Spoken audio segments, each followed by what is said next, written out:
So we're staying here at Cowpit Bay, St. Thomas Virgin Islands, the farthest to the east of the island,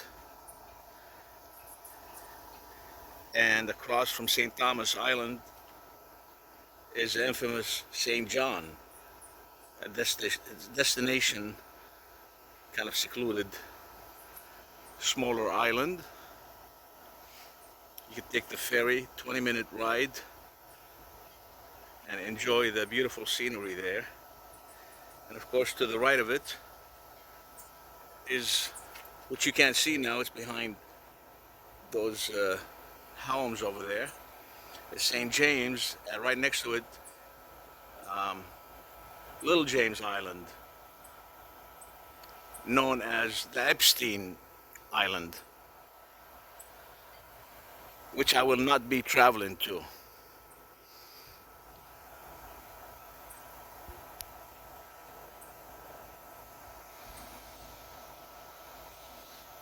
This is a runway off of St. Thomas Airport, where you see St. James Island and Little St. James Island, known as the Epstein Island. And you will see, before we even take off, the winglet separates them two right here. This is the Epstein Island right there, or Little St. James. There it is, folks.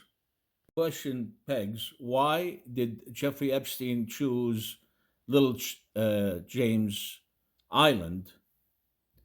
And the answer is all of St. Thomas and the Virgin Islands has actually been the base of human trafficking operation for 300 years, maybe even more.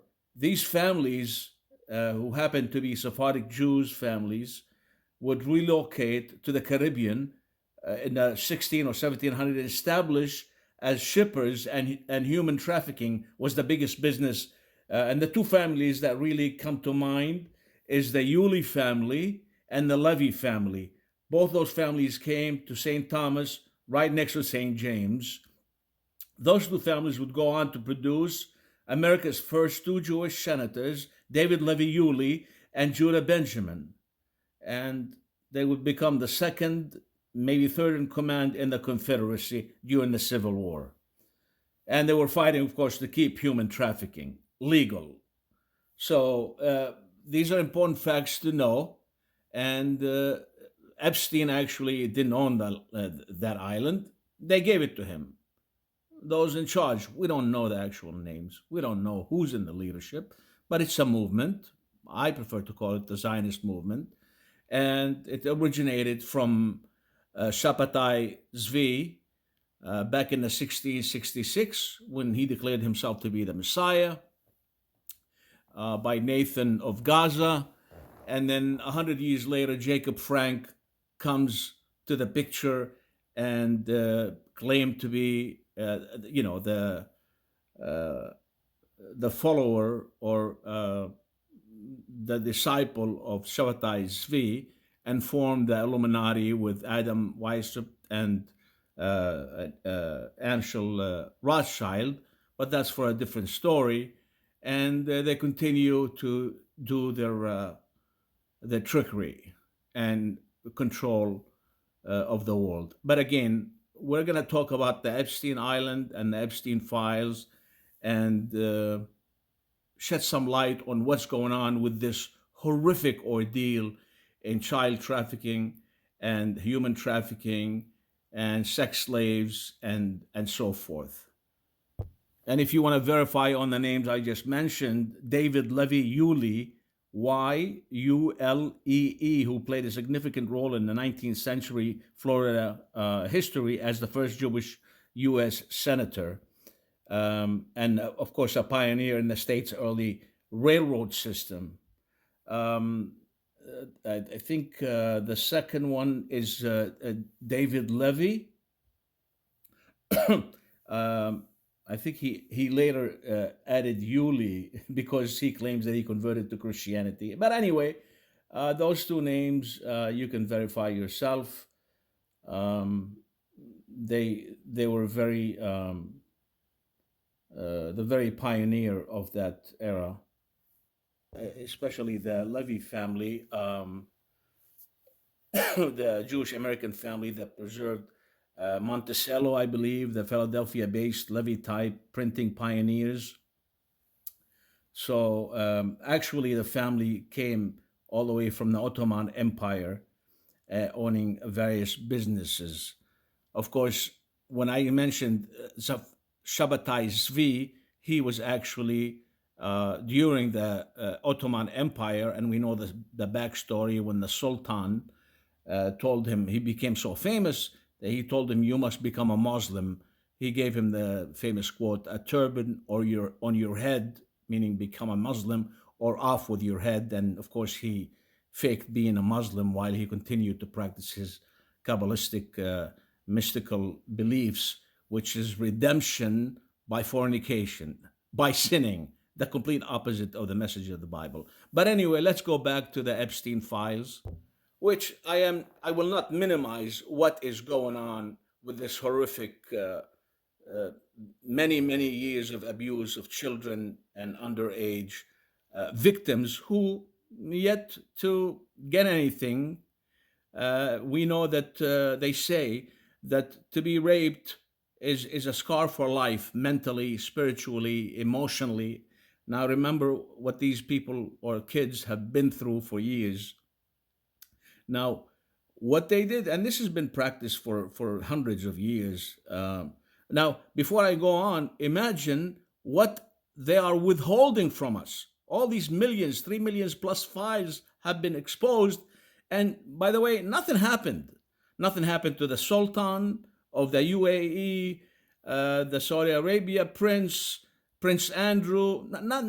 Uh, Nothing happened so far to them. They're not being punished. And on top of it, the victims haven't gotten anything, not even exposure. We see from Pam Bondi that she's not even paying attention to the victims.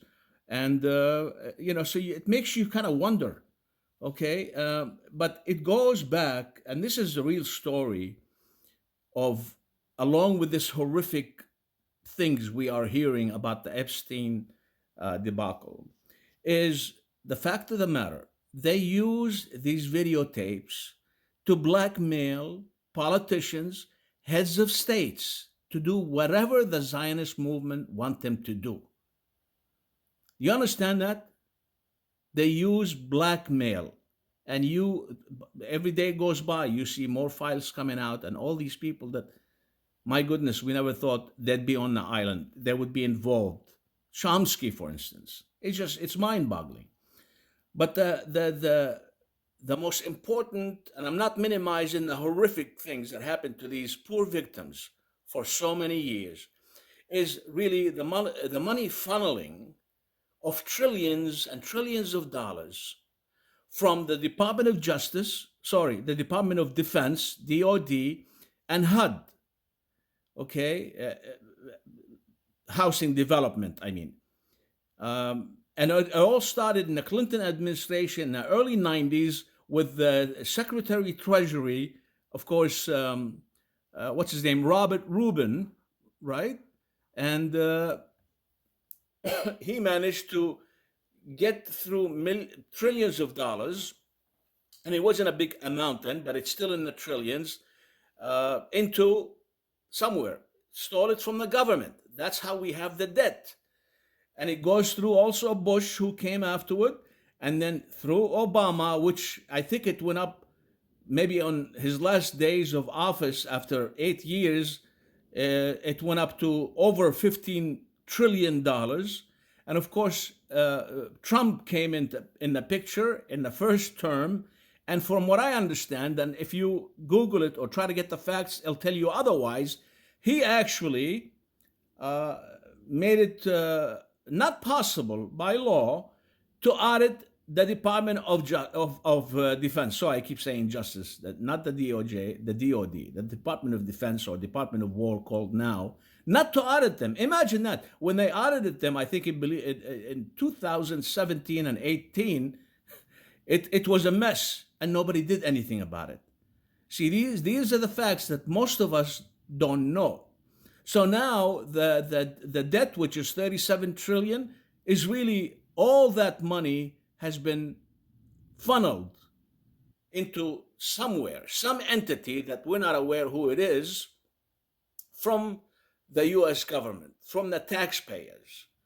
So this is the real issue of this whole thing, is if you blackmail all these officials, politicians on any level, up all the way to the heads of the states, you can control everybody.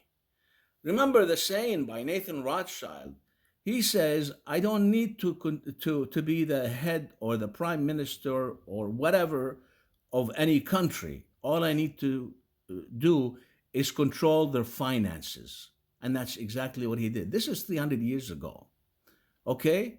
So you could verify anything I say. I may have spoken in error, but this is how I understand the whole picture of the Epstein files and the Epstein debacle. And that's what I think it is. I hope you share the video if you like it. Uh, Tell other friends, share it with your friends. I don't care about giving me a like, but subscribe so I don't have to keep sending this, you know, personally to people. It helps if you subscribe so I don't have to send it to you.